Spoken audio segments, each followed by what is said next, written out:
사도 바울이 2차 전도 여행을 다니게 되고 또 그 2차 전도 여행 중에 육체가 눈병이 심해가지고 눈에서 진물이 나고 고름이 나오고 잘 안 보입니다.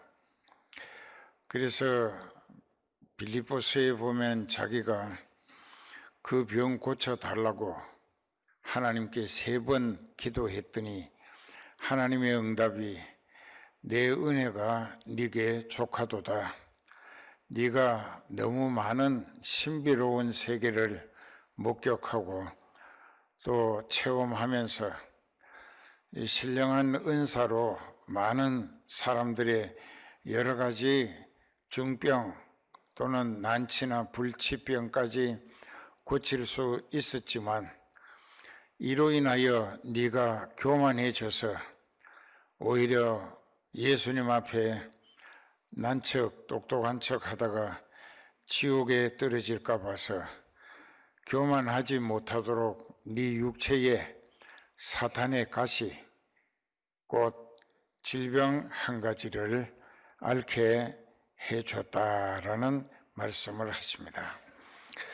우리는 목회자로서 양떼와 목자와의 관계를 낮에도 설명했습니다.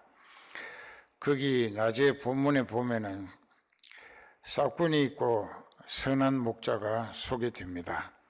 싹군은 자기 생계 수단으로 직업인이 돼서 예수님의 이름을 팔아가며 교회를 이끌어가는 사람들입니다. 그는 어려움이 오면은 그 양떼들을 헌신짝 버리듯 내버리고 자기가 살 길 찾아 도망간다고 말씀하셨습니다. 그러나 11절부터 말씀하시기를 18절까지 나는 선한 목자라. 선한 목자는 자기 양떼를 위하여 목숨을 버린다라고 말씀하셨습니다. 그래서 오늘 우리가 교회는 어떻게 세워지는가? 전도를 통해서 하나님이 택하신 사람들을 진리의 터전인 하늘로 통한 문이 열린 예수님이 머리 되신 몸된 교회로 불러들이십니다.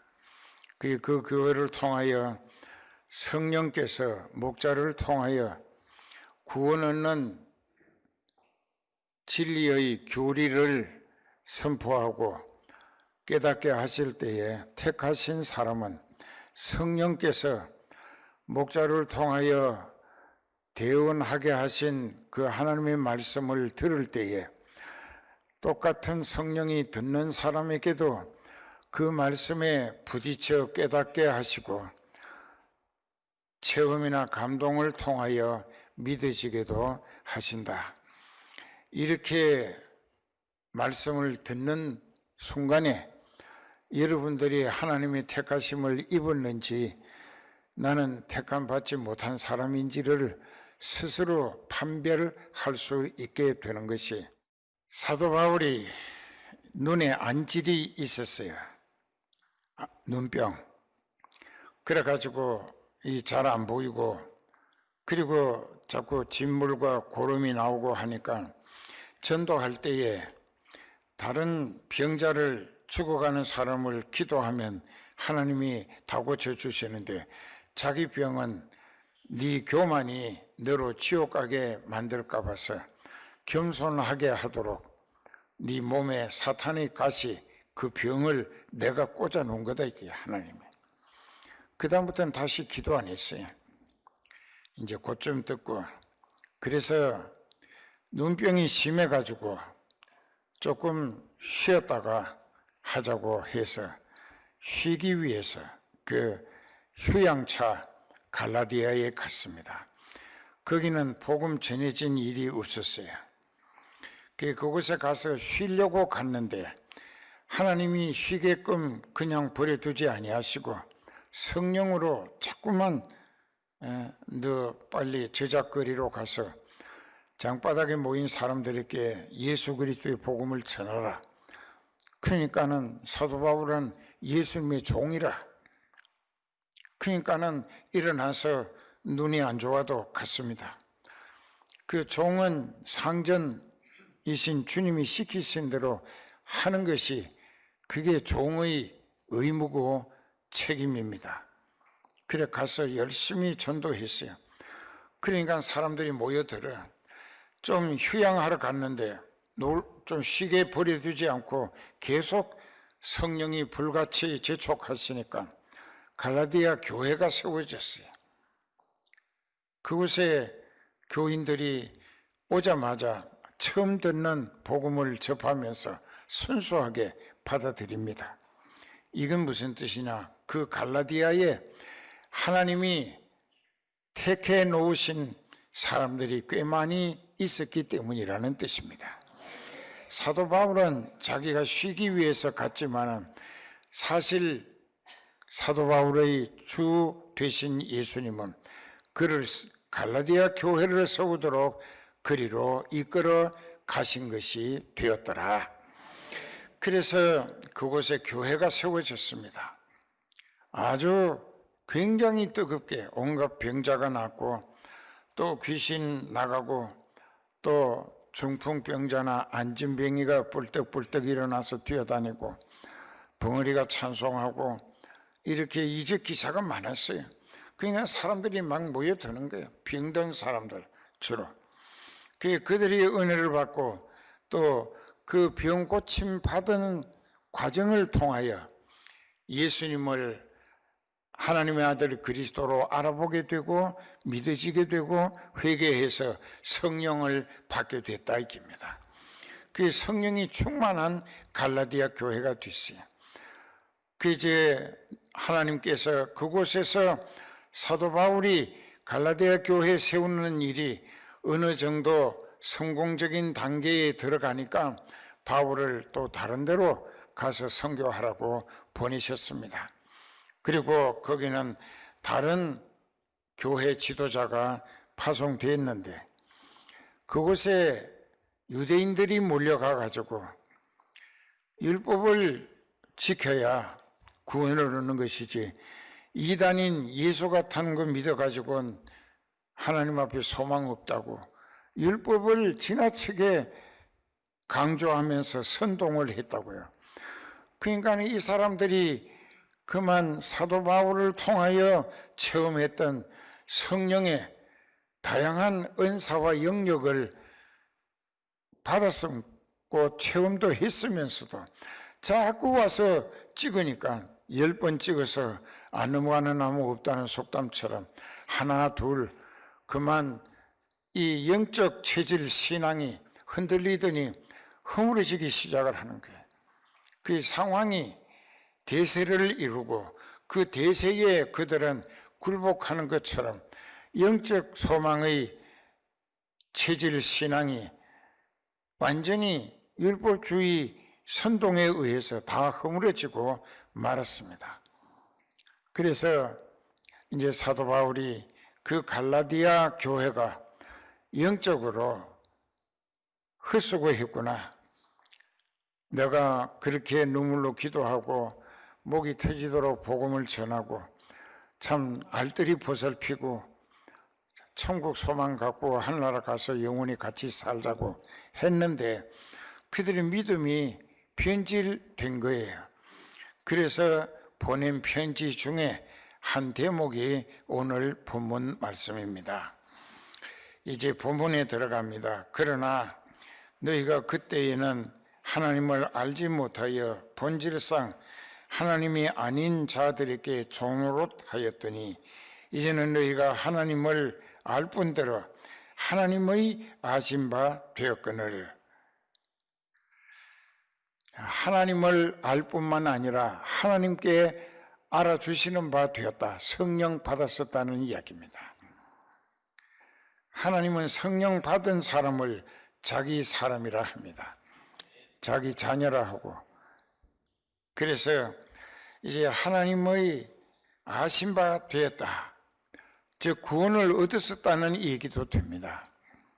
그랬는데 어찌하여 다시 약하고 천한 초등학문으로 돌아가서 다시 그들에게 종노릇하려 하느냐?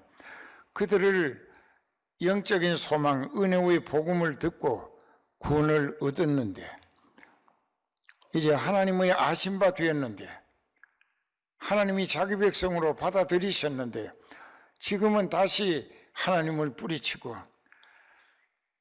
유대주의, 즉 율법에 완전히 선동을 받고 거기에 혼란에 빠져서 신앙이 그만 해이해진 거예요. 그러니까 성령이 떠나시는 거예요. 그래서 너무나 안타까워서 갈라디아 3장 1절, 2절, 3절을 보면은 어리석도다. 갈라디아 사람들아, 예수 그리스도께서 십자가에 못 박히신 것이 너희 눈앞에 밝히 보이거늘 누가 너희를 꾀드냐? 내가 너희에게 다만 이것을 알려 하노니 너희가 성령을 받은 것은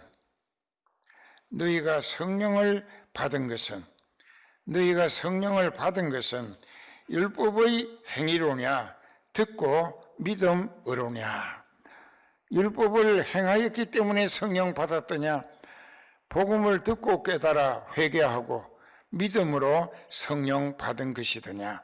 그걸 먼저 확인하자. 이게 그 율법을 행함으로 성령 받는 사람은 하나도 없습니다. 왜 그러냐? 로마서 3장 19절 보면은 우리가 알거니와 무릇 율법이 말하는 바는 율법 아래에 있는 자들에게 말하는 것이니 이는 모든 입을 막고 온 세상으로 하나님의 심판 앞에 있게 하려 함이니라. 그러므로 율법의 행위로 율법을 지킴으로 하나님 앞에 의롭다 하심을 입을 육체가 없나니, 율법을 아무리 지켜도 원래 죄인으로 아담의 후손으로 태어났기 때문에 자기가 율법을 다 지켜 범죄한 일이 없다고 해도 죄인으로 태어났기 때문에 하나님 앞에는 의롭다는 인정을 받을 사람이 없다. 그 다음에 율법의 역할이 뭔가? 그러므로 율법의 행위로 그의 앞에 의롭다 하심을 얻을 육체가 없나니 율법으로는 죄를 깨달음이니라. 이제는 율법 외에 하나님의 한 의가 나타났으니 율법과 선지자들에게 증거를 받은 것이라.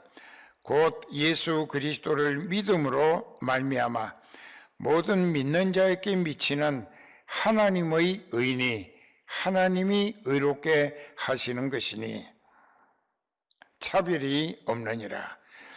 모든 사람이 죄를 범하였으며 하나님의 영광에 이르지 못하더니 그리스도 예수 안에 있는 구속으로 말미암아 하나님의 은혜로 값없이 의롭다 하심을 얻은 자 되었느니라. 율법을 지킴으로 구원 얻을 가능성은 전혀 없고, 하나님이 정하신 의의 법칙은 예수님이 우리 죄를 대신 벌받아 죽임 당하게 하시고 그것을 알아차리고 믿어져서 예수님께 철저히 회개만 하면은 그 죄가 다 예수님께로 넘어가 나는 죄 없는 사람이 되고 하나님의 은혜로 아무런 대가 부담 없이 의롭다 하심을 얻는 자가 되어진다. 이것이 복음의 핵심이야.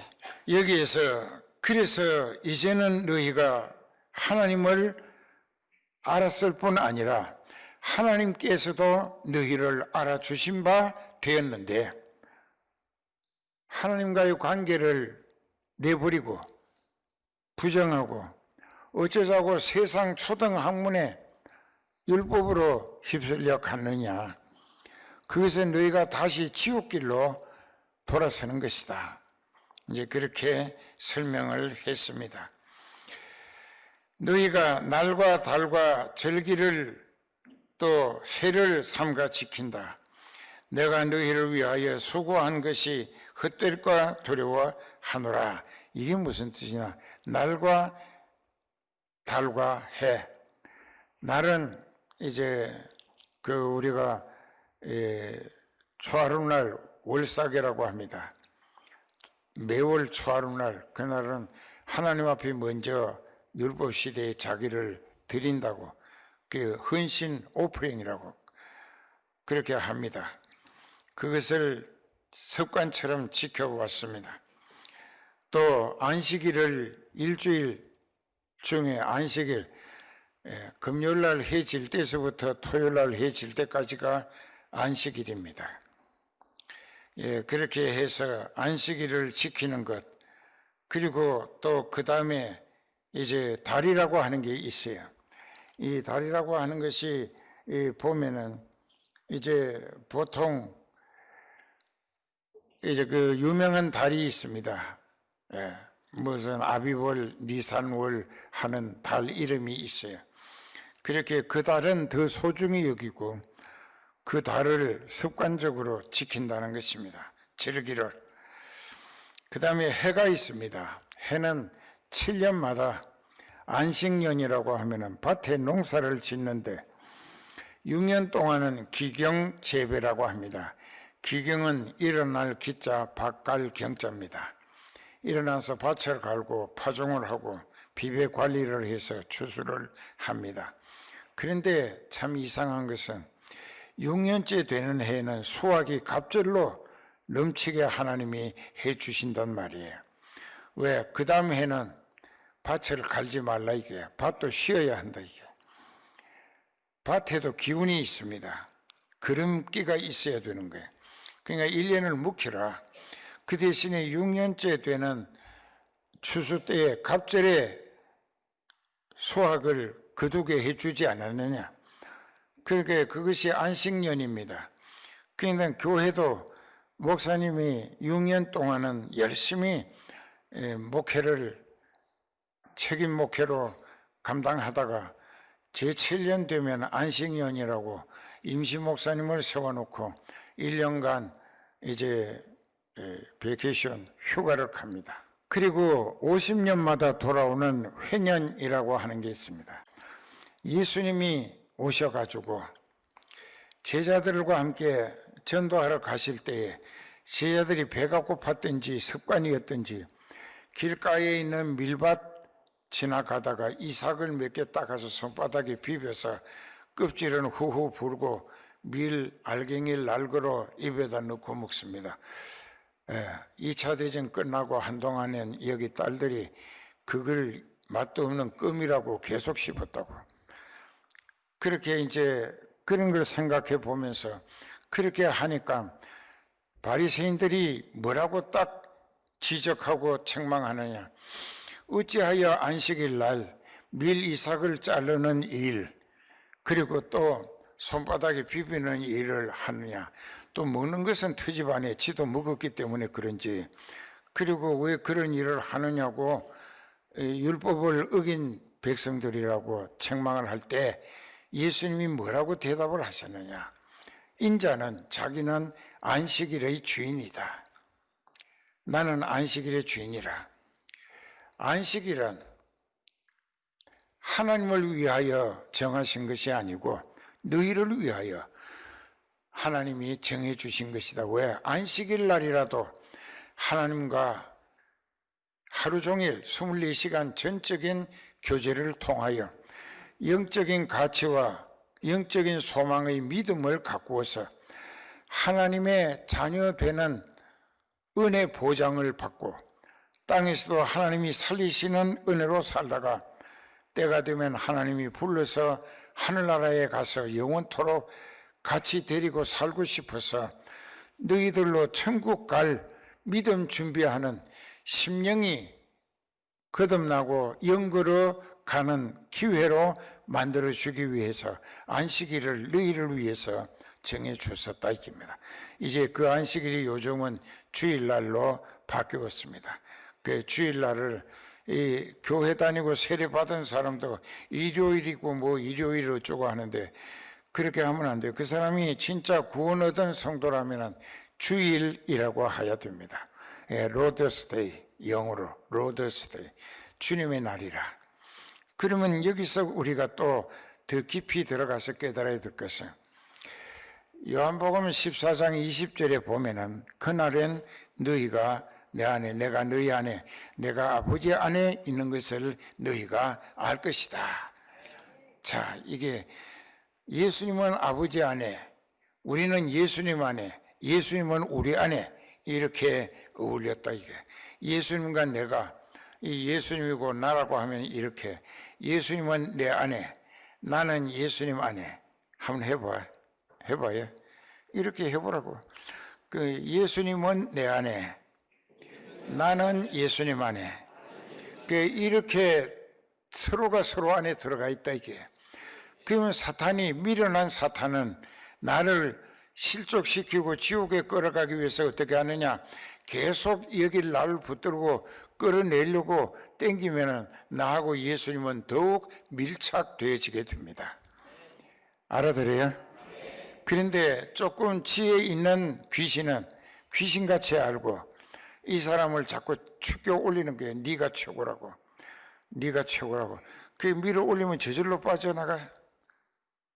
그리고 내가 주 안에서 살기 때문에 나를 세상에 살리시는 날 동안까지의 하루하루는 매일이 주님의 날이라. 주 안에서 사니까 주님의 날이라. 그러니까는 주님이 가라 하시면 가고 하라 하시면 하고, 여기 쉬어 하면 쉬고, 그러니까 주님 뜻대로 쓰임받다가 영생에 들어갈 수밖에.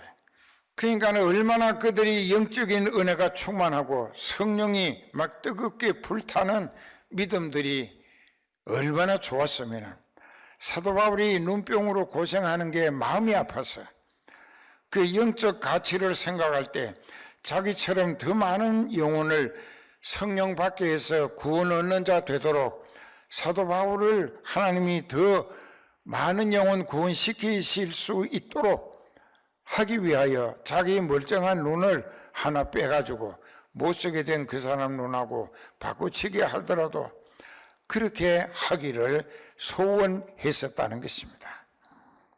그때의 믿음이 갈라디아 교회는 최고로 복된 믿음의 상태였다는 것입니다.